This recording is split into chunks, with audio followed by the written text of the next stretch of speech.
আসসালামু আলাইকুম, সবাই কেমন আছেন? তো আজকে আমি রান্না করতেছি কচুর লতি।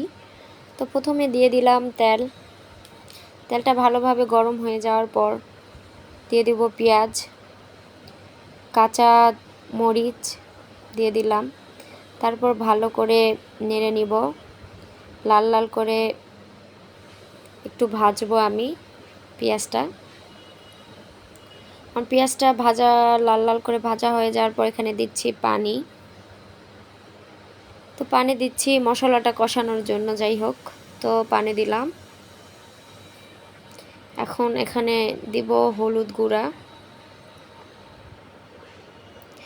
তারপর দিব শুকনা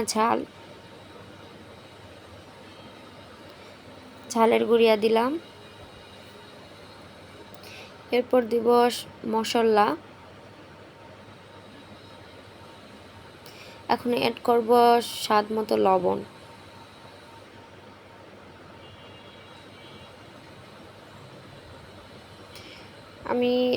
আমার লবণ দেওয়া শেষ হয়ে গেছে। আমি এখন ভালোভাবে মশলাটা কষানোর পর দিয়ে দিলাম কচুর লতি। ভালোভাবে নাড়াচাড়া করে নেব। আমার ভালোভাবে কষানো হয়ে গেলে এখানে অ্যাড করব আমি চিংড়ি মাছ। তো চিংড়ি মাছটা আমার আগে থেকেই জাল করা ছিল। তো এখন দিয়ে দিচ্ছি চিংড়ি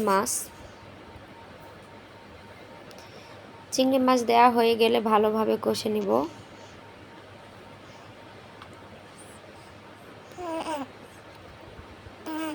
আমার দেওয়া শেষ। ভালোভাবে কষানোর পর আমি এখানে দিয়ে দিব পানি, পরিমাণ মতো পানি দিয়ে দিলাম। তারপর অপেক্ষা করব,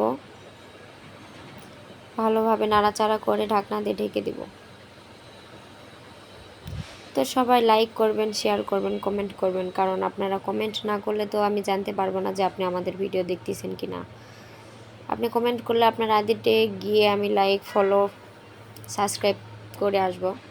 তো দেখেন এখন পানি কমে আসছে, আমি একটু নেড়ে দিলাম।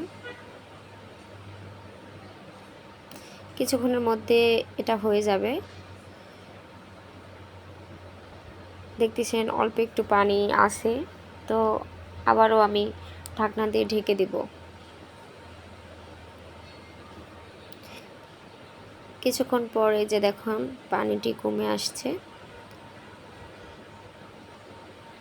তো কিছুক্ষণ একটু জাল দিয়ে নিব, তারপর